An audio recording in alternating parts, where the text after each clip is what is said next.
Hello guys, so today what I'm going to discuss is about meiosis, one of the two cycles in cell cycle. So first, let's define meiosis and what happens there. What is meiosis? Meiosis is a type of cell division that reduces the number of chromosomes in the parent cell by half and produces 4 gamete or haploid cells.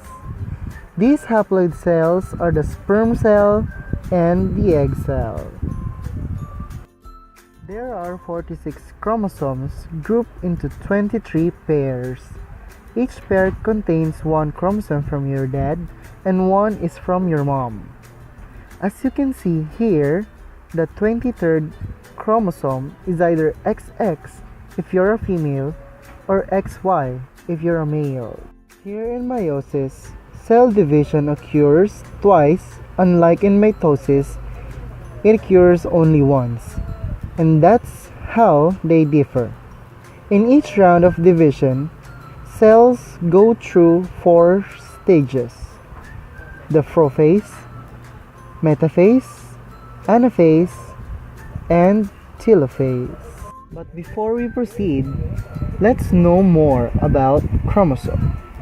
Chromosome is a DNA molecule with part or all of the genetic material of an organism. So basically, this is what we call our genes. This is an example of replicated chromosome. This is the short arm. This is the long arm, and these are called chromatids.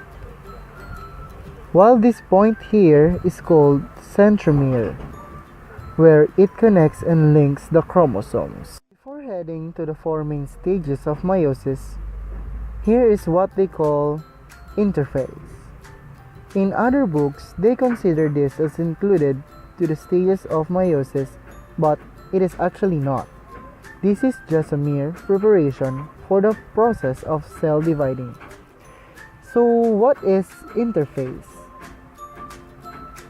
Interphase is divided into 3 stages: the G1 phase, S phase, and G2 phase. The G1 phase, also called the growth phase, the preparation for DNA synthesis. The S phase, also known as synthesis phase, the cell duplicate or replicate its nuclear material, the centrosomes and DNA. When DNA synthesis is complete, chromosomes are then replicated, and this picture shows what centrosome look like. The G2 phase, more growth, more synthesis of protein, and a lot of synthesis of different things needed in preparation for cell division. So that's interphase. I just did a little explanation for this phase. Now, let's proceed to the first stage of meiosis, the prophase 1. The first thing that happens here in prophase 1 is chromatin condenses to form chromosomes. Next, both centrosomes are heading to the corners or poles of the cell. Nucleus and nuclear membrane disappears and break down. Remember those replicated chromosomes of your mom and dad? They turned into an egg shape, right? Next thing that will happen is they will be linked together and will form a double egg-shaped chromosome. And once they are attached, single-stranded chromosome is now called chromatids. There are 2 terms or processes that are involved in this phase, and they are called crossing over and recombination. Crossing over happens when chromosomes intersect or will look like a double dot. Egg-shaped chromosome of your mom is on top, while your dad's egg-shaped chromosome is on bottom, or vice versa, and either of the two will happen. While on recombination, it is described as the exchanging of traits or sections from their DNA and exchanging genes of your mom and dad's chromosome. What is taken from your mom is the same that your dad will take.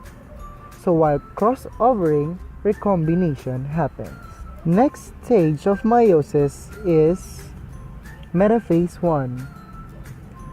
Here in this phase, chromosome will line up in a single row or on the equatorial plate. It may be in horizontal or vertical depending to the source of books. Those spindle fibers or the microtubules that came from centrosome are attached to the point called centromere. This is a preparation for the next stage, and this is called the anaphase 1. Here in anaphase 1, the homologous pair is pulled apart from each other in either end or corner of the cell, which results them into a single X-shaped chromosome. After anaphase 1, here comes the final stage of the first division of meiosis, the telophase 1. So after pulling the chromosome in the corners, nuclear membrane reforms and nucleoli forms. Chromosomes will be back to chromatin or it decondense. The new nuclei move apart from each other, and here there's a term called cleavage. Before the cell totally separates, it's like you're pinching the cell in the middle and it creates a curve. This process is called cytokinesis, the process to separate. Now, the first round of meiosis is done. We have come to the second round or the second division of meiosis. Here in meiosis 2, no DNA replication will happen. The process is still the same name of the phases, and only goal here is to separate an X-shaped chromosome into a single strand of chromosome. So I'm going to do this quickly since the process is all the same from the first round. So here's Prophase 2. Nuclear membrane breaks down, centrosomes are head again to the corners, chromatin condenses again to become chromosome. New spindle fibers or microtubules from centrosome form, and that leads to Metaphase 2, where chromosomes move to alignment at the middle of the cell. Spindle or microtubules from centrosomes are attached to the centromere of the chromosome. And after aligning into the middle, here comes the anaphase 2. In this phase, chromatids are pulled apart and it turns into a separate single chromosome. And finally, the last stage and process, the telophase 2. Again here, nuclein membrane reforms and nucleoli forms, chromosomes uncoiled and will be back to chromatin. Cleavage will be seen again and they will be separated again by the process called cytokinesis. And ta-da! That's the end of telophase 2 and the process of meiosis. So here, from 2 cells, we now have 4 cells with 23 chromosomes each. Remember, every cell is distinct from each other. That's why even if we come from the same parents, we still have differences, and that is for diversity. And that's it. That is meiosis. Thank you for listening. By the way, credits to Crash Course Biology for their video. And again, I hope you learned a lot from this tutorial.